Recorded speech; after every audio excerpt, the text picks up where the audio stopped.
Hi, everyone, and welcome. We're excited to talk tonight about the Chicago Musical Pathways Initiative. I'm your moderator tonight. My name is Kurt Gildow, and I'm the Dean and Vice President for Educational Affairs at the Merritt School of Music. And I think what we want to make sure we have an opportunity to do tonight is introduce our agenda to you first, and then our speakers. And then we're going to start this the only way we know how, which is with a great music performance. So before we do that, I want to talk a little bit about why we're here tonight. The Chicago Musical Pathways Initiative is a groundbreaking initiative anchored by many preeminent musical institutions here in the city of Chicago. It's finishing up its second academic year, working with students from across the city and greater Chicagoland area. Aimed at diversifying the stages of classical music in this country. And I think if we advance to the next slide, we'll outline our agenda here.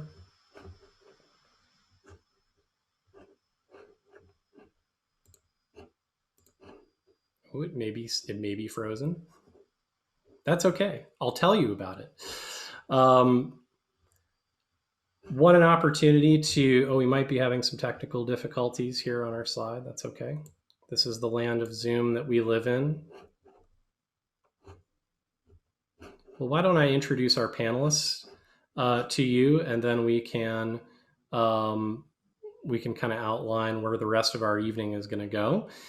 So I want to introduce to you our panelists, Kevin Gupana, who's here. Hi, Kevin. Welcome. Kevin is the development coordinator with Chicago Youth Symphony Orchestras. He also happens to be a Chicago Musical Pathways Initiative mentor for the past 2 years. Welcome, Kevin. Looking forward to chatting with you. Want to introduce Adrienne Thompson, who is our Chicago Musical Pathways Initiative program director.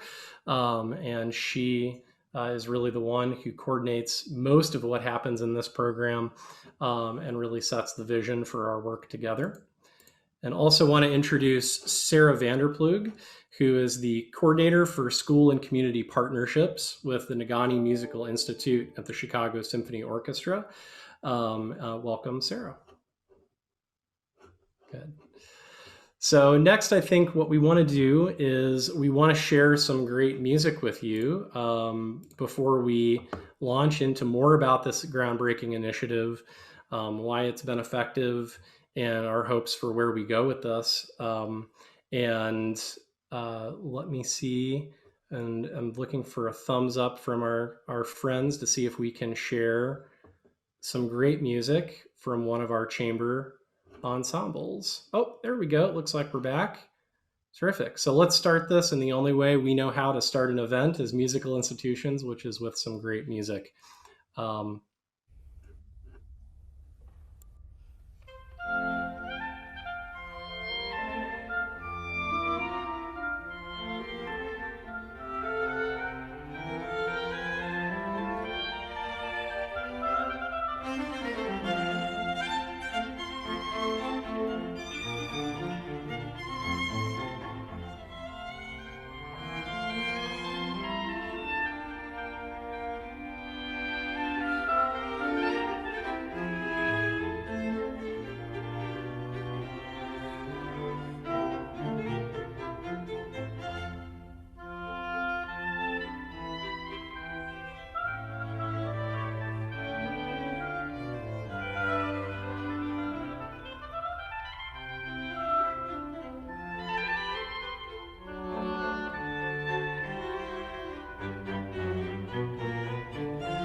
So, wow, that was a masterclass from this past week of our students performing at Symphony Center and receiving a masterclass from Riccardo Muti, music director of the Chicago Symphony.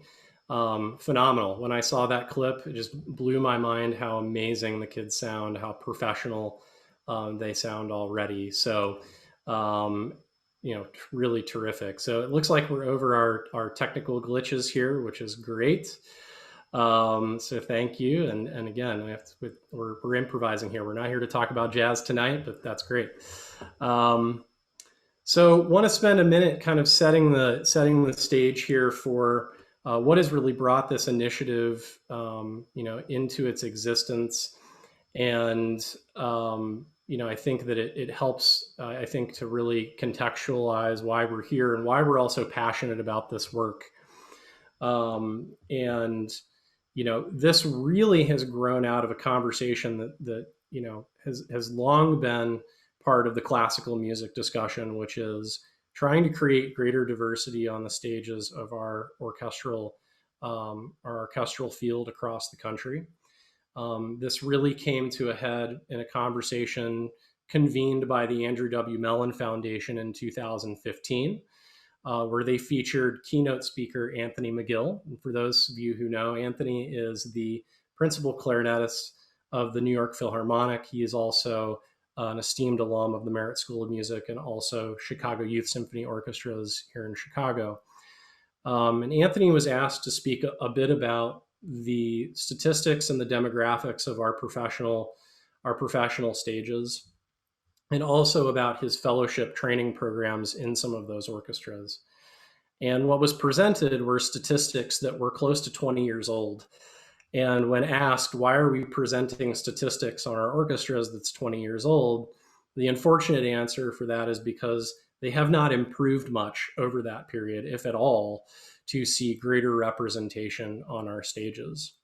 And when asked about the influential pieces of Anthony's professional training, he referenced actually his time earlier in the training pathway where he was given access to CYSO, to Merit School of Music, to professional musicians that really built a community around him and helped him on his journey towards becoming a professional musician. The Andrew W. Mellon Foundation took note of this and started the first Pathways program actually in the city of Philadelphia, known as PMA, the Philadelphia Music Alliance for Youth. And Chicago was fortunate enough, along with Boston, to receive grants in the second year of that initiative to start programs in our collective cities. And then most recently, the Mellon Foundation has launched similar initiatives in Baltimore and Washington, D.C., which have been delayed a year by COVID, but will start this fall 2021. So how does this work? This works as a collective of organizations that are anchoring this experience and this pathway for our fellows. As I mentioned, we're coming to the end of our second year. We've had 93 fellows from underrepresented backgrounds participating in this program. And these organizations that you see on your screen are the ones that anchor the experience for the students, representing specializations along the training pathway. So basically Merit School of Music, already mentioned Chicago Youth Symphony Orchestras. We have our guests here tonight, Sarah from Degani Music Institute and the Chicago Symphony, but also want to include the Chicago Sinfonietta in that, which is the country's most diverse orchestral program, the Chicago High School for the Arts, the Musical Arts Institute, Hyde Park Suzuki Institute, Ravinia's Reach Teach Play Program, and DePaul University. I think I got all of them. And so we work together in a way that facilitates student growth and musician growth as students progress towards their dream of becoming professional musicians in this country. In addition to the 9 anchor organizations, we have a number of affiliate partners. I'm not going to read all of them to you now because there are many of them, but do want to acknowledge their participation in both the planning process for this initiative and also in helping to move this forward by recommending students for the initiative, as well as hosting recitals and participating in a myriad of other ways that is very supportive of our fellows and our musicians throughout their training. So no successful initiative would be complete without a fearless leader. And I'm happy to say that we have that in Adrienne Thompson. As we were looking for a leader of this initiative, we were very fortunate to have Adrienne's insight, wisdom, and expertise not only as a parent of successful musicians, but as a volunteer in this space, and also someone who made incredible strides with the Atlanta Symphony Orchestra talent development program in lead up to her time joining us here in Chicago. And so I'd love to turn to Adrienne now and have her talk more about how this program works and what makes it so special. Adrienne?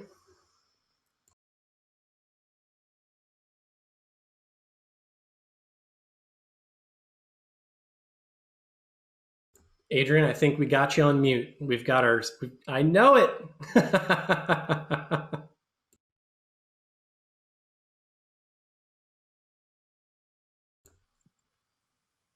There we go. Okay.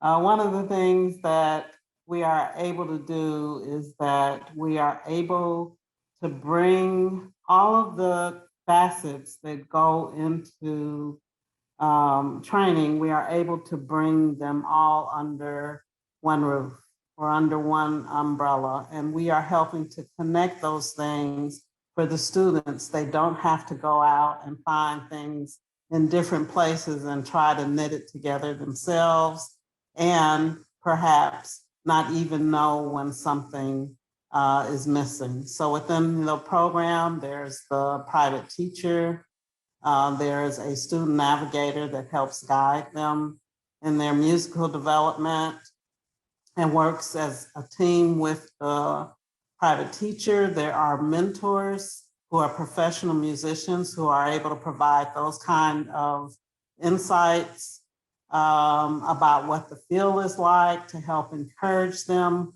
when they may feel discouraged, to provide guidance and education to parents. In addition, with our partners, they are so very generous in the things that they do to support our students, including from Chicago Sinfonietta and from the Chicago Symphony Orchestra. They provide tickets so that our students have the opportunity to hear professional musicians in what we hope will soon again be live performances, and provide them that kind of immersion into the classical musical field that allows them to feel comfortable and conversant with all of the things that they need to know. They get guidance about the college application process. It helps to provide those supplemental experiences that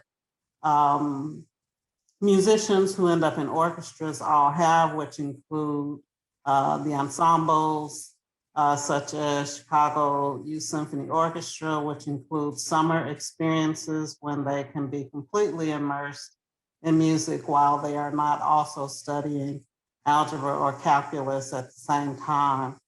And what we are really hoping to do is to, if you think about the training that goes into it, it's like we are the first part of the highway, helping the student to get from where they are when they come into the program to college auditions, which is the next part of their training. And what we are really hoping to do is to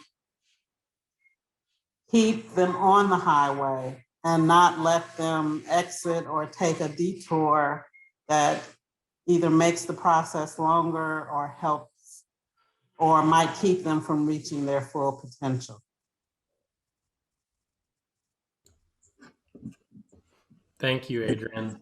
And, I think one of the amazing things about the program that I've noticed is that you and your team really do provide very specific and very customized feedback and plans for students based on where they are and where they want to go. And so I think that's one of the really critical things that I notice about the program and really appreciate is the students are really getting great feedback and support from you and your staff, as well as the organizations that anchor this. Want to turn to Sarah.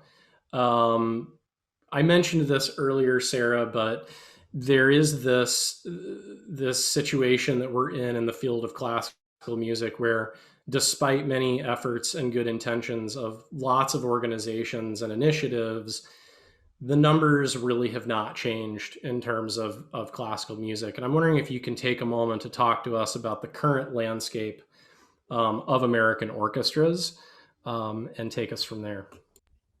I would be happy to. Thanks so much, Kurt, and thanks for having me tonight. And I'm glad we can have this conversation with all of you at home. Based on our most recent statistics from the League of American Orchestras, which has continued to do demographic surveys and all sorts of work with partner orchestras from all over the country, the statistics on musicians of color in orchestras is not reflective of our larger demographics in the United States. In fact, as you can see on the slide, less than 15% of orchestral musicians identify as Black, Latinx, Asian American, or Pacific Islander, American Indian, and other underrepresented backgrounds. And that stands in contrast to, these are demographic data from 2018. Based on estimates of US demographics from 2019, it's around 40% of the US population identifies in those characteristics. If we look at the next slide, of that 15%, Latinx musicians make up just 2.5% of orchestral musicians, and Black musicians only 1.8%.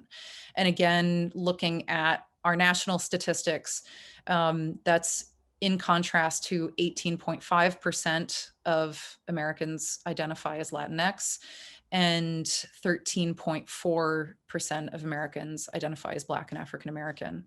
If we want to bring that even closer to home, looking at Chicago City stats, that says that just under 27% of Chicagoans identify as Latinx, and around 29% of Chicagoans identify as Black. And as Kurt has alluded to, if we look at this graph again from the League of American Orchestras, this really hasn't, the demographics in orchestras have improved for Asian American, and Pacific Islander musicians. And that at least there has been some growth, but looking at Latinx and Black or African American musicians, the number has stayed largely constant over the past 25 years, which is a pretty stark graph to look at when you think of 25 years of potential and possibility, and wishing that there was a bigger change in those numbers. Thank you, Sarah. And we know that there are a lot of factors that lead to these stats, but I think the overriding theme here is there is a clear need for this work, right? And I think that one of the things that I know I appreciate, and our team at CMPI appreciates, is that by starting earlier in this pathway, right, with high school and in some cases some middle school musicians, we're able to provide the types of supports and resources that are otherwise not available, not accessible to students in this area. And so I think I can speak for my colleagues when I say what we've done just in the last 2 years in identifying 93 fellow musicians for this project, is certainly more than many of our organizations have been able to do on our own over the last however many years. So thank you for walking us through that. And I think we want to spend about the next 20 minutes having a panel discussion. We've got some questions here we want to ask our panelists about their experience with the program. And Kevin, I want to turn to you, someone who's been deeply involved, and I might add also deeply loved by the families within Chicago Musical Pathways Initiative, to talk a little bit about your role, first as a mentor. What have you seen in terms of some successes in the program over the past 2 years, and what's your experience been in CMPI? Sure. And again, thank you so much for having me here at this panel. It's an honor to speak to this experience and to really just dig into it, like I am a product of the Chicago musical community. I grew up in the suburbs, and I myself am a CYSO alumni, and so um, to have this, when this program first came about, and to hear about the sort of support that CMPI offers to its participants, all I said to myself was, I wanted this for myself 10 years ago. Like, what? But that's the thing, is that when we think about like making it in making it outside of music, whether that's becoming an engineer or going into nursing or becoming a doctor, those paths have a prescribed method already. Like, you can go to school, you can get your degrees, you get a couple internships, and then you have at it, you get your job, and you make the rest of your life. Where in music, there's just a lack of education around what that path is like and what it requires.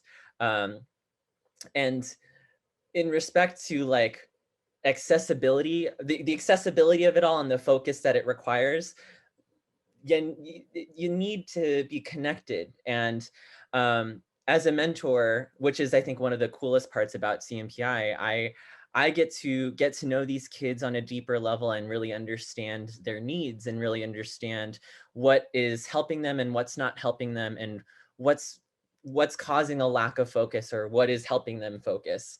And really, like, the purpose here for CMPI is to really build a community around the student. I mean, as Kurt mentioned earlier, Anthony McGill said himself that CYSO Merit really provided this community where he can thrive and find his path. And we really want to, at CMPI, we really want to allow the student to thrive and focus and go for this big dream, and like to have that opportunity to clear that pathway for them, which is what the name of CMPI is.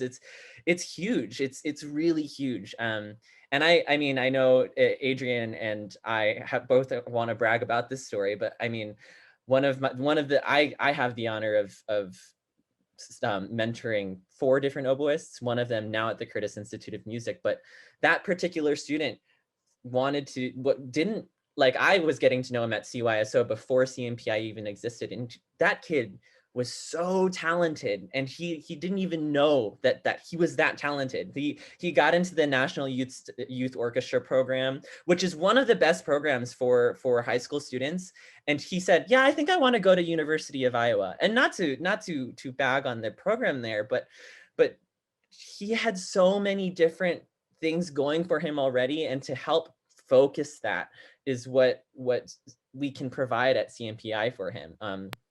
I mean, I'm going to let Adrian even talk a little bit more about that, but I'll even tell you another success. You watch at the very beginning of this, Zachary Allen play the Mozart for Riccardo Muti on the orchestra hall stage, and that experience was emotional. Like, to see this kid progress.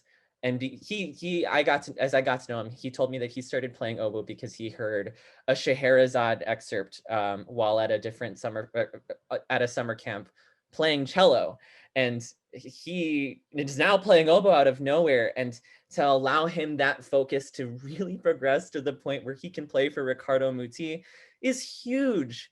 And that's something that I as a community, I think we all were celebrating in that moment.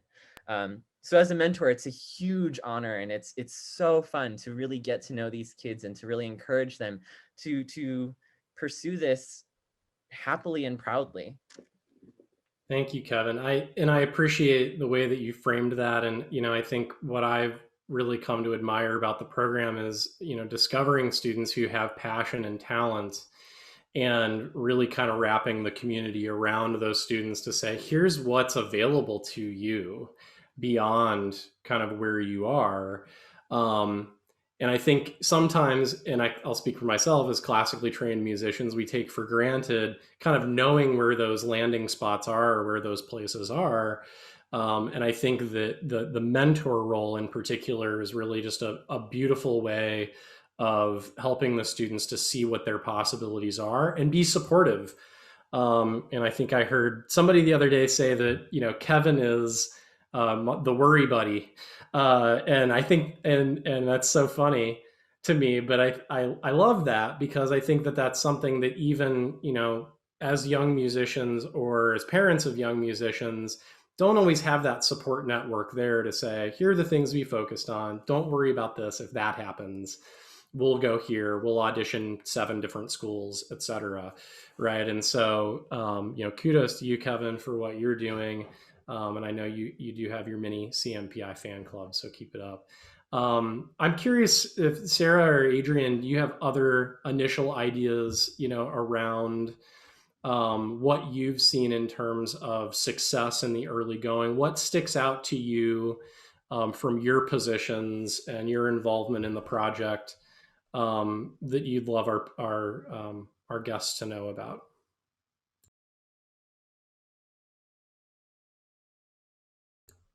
It's okay. You can brag and boast a little bit. Just that it is definitely a community effort. So when we had our first class, we had 7 students that were seniors, and it was like, you've got to hit the ground running because they have to be ready, because they will be auditioning as early as January for college. So there were so many things that went into that. Part of it was teacher changes.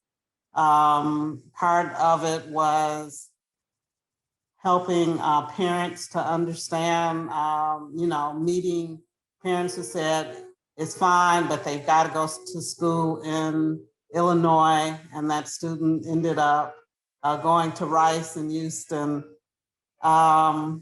And it's just all of those, trying to pull pieces together, helping them to get trial lessons so that they really have a clear picture of what they want to do next, what is best for them. And it's just kind of, if you think about a flower opening up, that's exactly what it's like. And remind us, Adrian, what is the amount of scholarship money our first graduating class was able to garner collectively for their college tuition? $3.8 million. $3.8 million. Right. So if that doesn't speak to the quality of the program and the preparation of the students, I don't know what does. Right. So terrific. Sarah, did you have anything to add? I can just remember the very first recital, because CMPI students, the fellows, are required to play in recitals every season. And I was so glad that we were able to host the very first one at Bunch Rock Hall at Symphony Center. And I didn't fully know what to expect. I was really excited to meet the students and to hear them play. And that very first recital, I sat there spellbound. And there were 2 freshmen in particular who just completely bowled me over. And I could not believe that they were 9th graders playing their instruments. And then 2 of them actually played in the other ensemble that played for Maestro Muti last week. And just seeing for both of them, they were already phenomenal musicians a year and a half ago. And to see how much they have grown musically and um, with a level of intentionality that is so rare in students that age. And I think so much of that has to do with mentorship from amazing people like Kevin and access to teachers. In our case, I believe there's 7 members of the Chicago Symphony Orchestra who are now teaching CMPI fellows, are their private teachers. And the connections, as we've talked about, the fact that we can all work together as music organizations around Chicago to support these students and help them be the absolute best that they can be is really exciting. I can certainly agree with that and align behind that. I've heard many of the auditions of the incoming students, and I'm blown away with, you know, their talent and their passion. And then I'm more blown away with where they are after a year of study or after 2 years of study. as they progress. And so I absolutely see that too. And thank you for sharing that. So Adrian, I think one of the things that I want to make sure we talk a little bit about before we go into some Q&A with our audience members is I'm not sure that folks realize that it's not always just a money barrier, right, in terms of participation and success in classical music. Now, that's not to marginalize that issue. We all know instruments are not cheap. Quality instruction is not cheap. Summer camps are not inexpensive. But I'm wondering if you can talk to us more about the barriers that students from underrepresented backgrounds face above and beyond the issue of financial means. So I can share some examples, and some of this is from my experiences in Atlanta. So a student who the teacher was preparing the student and thought that they should be going to Indiana. And that student told the teacher that they wanted to go to Curtis. And that isn't something that the teacher would have introduced to that student. But that student did end up going to Curtis. And for that, to the benefit of that teacher, when the student said, I want to go to Curtis, the teacher looked at him and said, well, we better get to work then. So sometimes, the kids have even more ambitions for themselves than what we might possibly have for them. And we just want them to know that it's possible. We have had some stories that were a little bit more tragic, where a student did not end up going to a particular school, and eventually later that teacher ended up hiring that person to do some work for them after they had finished all of their training. And one of the things that she found out in conversations with him is that he told her, I did not have you come to this school because I didn't think you were serious. So it's like he made some kind of decision that affected what was going to happen in the other things of his life. And then later, he found out that that judgment was not correct. Even things like, not knowing what you don't know and what questions you need to ask, not knowing that the music process, as Kevin referred to, has to do with trial lessons and getting to know the teachers, and also having the teachers get a chance to know you. And there are barriers where, musicians have, even in a screen all the way to the end audition process, where a musician of color ended up being the last person standing. And then when the screen comes down, the orchestra has this discussion about, well, maybe we shouldn't hire anybody at all. And so those kind of things happen. They did end up hiring them, but why did they have to have the conversation if he was the one who had gone through all the rounds and had finished as the best player? So there are some things that we still will be working on so that the idea of access becomes a reality for more of these kids as they finish their training. There are a lot of attitudes and or perceptions that need to be addressed within the classical music system. Yeah, and I know one of the things that I've really heard you focus on, Adrian, with your staff and with the fellows is really navigating this field where all of those barriers are there, but they can be hidden if you don't understand what you're looking for and you don't understand how to navigate it. And so again, this approach of, yes, the music, and yes, the high level intensity of instruction, great instruction, but also these extra musical pieces that throw up barriers between fellows and ultimately getting a job someday in these orchestras. And so I know that there's a focus on that, and I know that our families and our fellows appreciate it. I want to ask Sarah a question, because I think that there's been this ongoing dialogue about classical music as an art form, right? Specifically, I've heard people say, and I think we can all vouch for this in the field we work in, is it a dying art form, right? And I'm wondering, if, as someone who's a part of one of the world's preeminent orchestras, how do you respond to that? And why is diversifying our orchestras so important to ensure that we can stop saying that in the context of this conversation? I think anyone who has really experienced the liveliness and the life-giving breath of an exciting classical music performance cannot say that it is dead.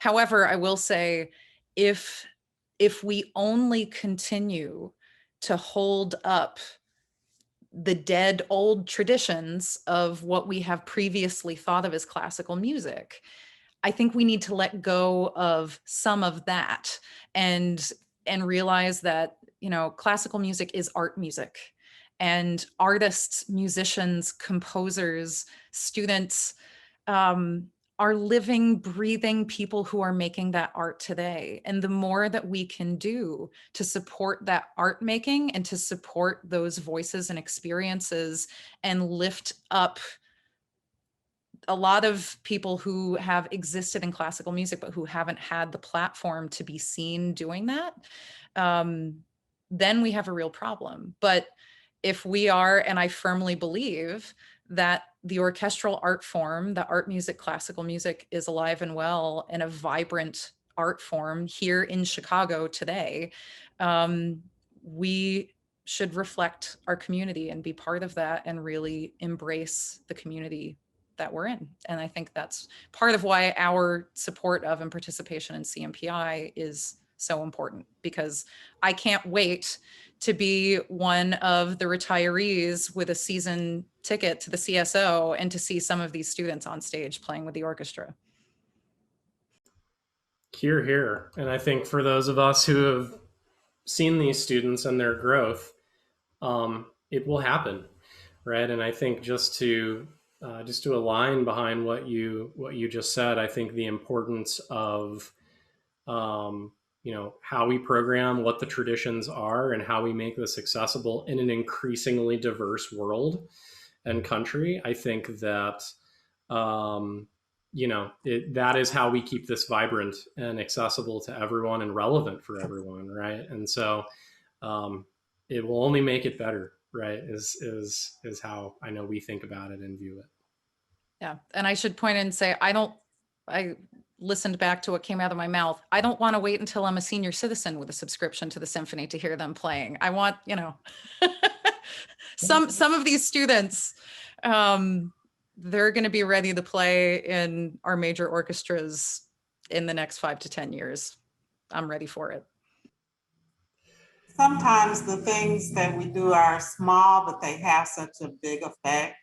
So for one of our students who lived in an apartment, in order for them to be able to practice, just having access to a silent brass allowed them to be able to practice without neighbors knocking on the walls. And so, a new chin rest set up, the child being able to hold the instrument in the correct position. So we are able to do things like that also has a big impact on what happens with the student just by kind of being observant. Absolutely.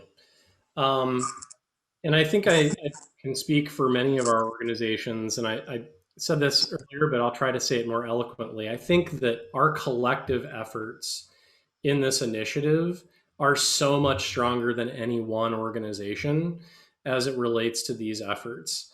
It's not that we haven't worked together before, right? We aren't strangers to one another, on a personal or professional level. But I think in a lot of ways, this initiative has taken, some of the ego out of what we do. And I think that Adrian has done such a phenomenal job, and your team, of really focusing the student in the center of this and saying we're all collectively part of the student's success, right? And so, I would look at you, Adrian, and say, for folks who are in our virtual room tonight, what can people do to join us in this effort and help with the success of our fellows, along with the 9 anchor organizations and the affiliate organizations?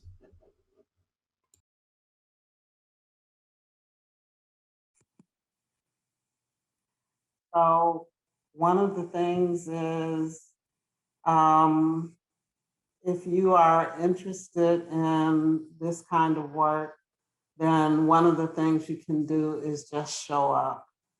Show up at a CMPI recital. Show up when BIPOC musicians solo at the Chicago Symphony. Attend the concert when you know that there's a work being played by a BIPOC composer, so that you can be exposed to some of the things that are happening. They will notice that. If they notice that all of a sudden their audiences look different when they do some things differently, then it encourages them to go on and do those things differently. You can support, if you know of a student who is looking for more opportunities, tell them about CMPI, and tell them about CYSO, and tell them about other things that they can do that can help expand what they're doing. You have to know that that sense of community that can be provided is so helpful to them, because oftentimes they may be the only person in their school that has that strong an interest in classical music. And just knowing that there are others out there just like them gives them courage to be who they are and to continue developing. There are also things like contributing funds, the silent brass that we were able to purchase for our trombone student, it came from a donation from a donor. So whatever you do, however big, however small, will just help move the needle, which is what we're hoping will happen for these kids. Beautifully said. So, as my dad would say, 90% of it's just showing up, right? So I appreciate that. And also the ask of those who are able to give, that you consider giving and supporting these efforts.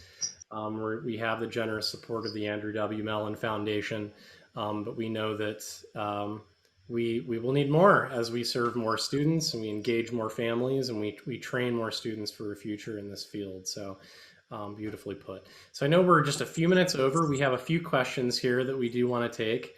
And the first is, are there some specific examples people know of, either locally or nationally, that are pointing the way for classical music in programming or training format or repertoire? So who wants to field that one? Is it So too redundant to say repeat the CMPI? question. Sorry, go ahead, Sarah. I was going to say, is it too redundant to say CMPI? But I do think that these Mellon-funded programs across the country in the cities that Kurt mentioned earlier, knowing Boston, Philly here, the Atlanta Symphony Program, Nashville now as well. I think there's some real intentionality in representation and in lifting young people up in their training and making sure that they have all the supports that they need. Here in Chicago, CMPI is doing the best at that of anybody I know.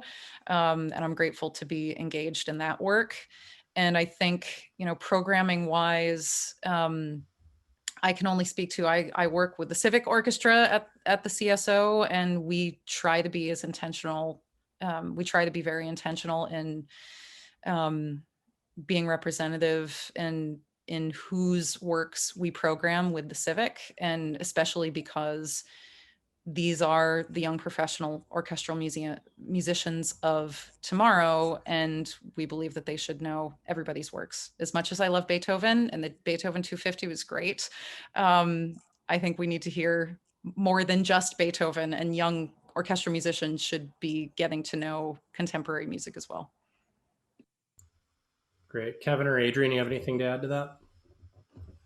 I wanted to mention the National Alliance for Audition Support, which is something that is a collaboration with the Sphinx organization, New World Symphony, and somebody else that I can't remember, that is helping to prepare musicians for that. And I have been very much encouraged this year, where during this time of virtual programming and the orchestras continuing to provide music, I think they have been very mindful of trying to make sure that they are being more inclusive in what they choose to perform. So I've got a chance to hear from different orchestras things that they are able or willing to perform based on everything that was happening in the country, and they felt a responsibility to do that.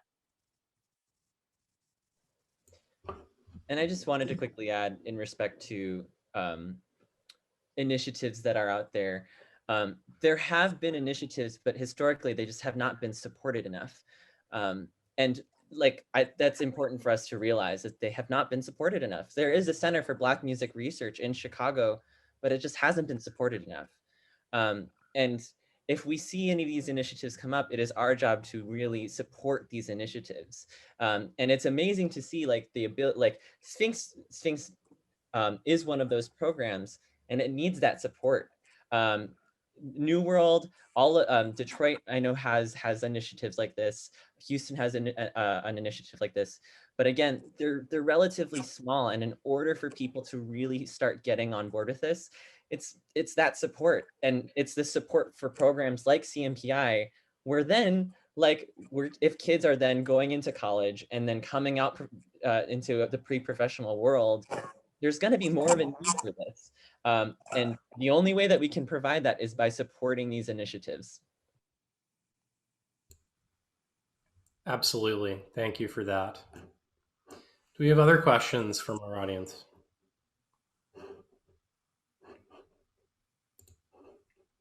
Okay. All right. Well, thank you all so much for joining us this evening. We do hope that you'll take a brief survey after you sign out of the webinar. I want to thank our guests, Adrian, Kevin, Sarah, not only for your participation tonight, but for your efforts in leading this incredible initiative. And thank you so much for your time tonight. And thank you to our guests for joining us. Have a terrific night.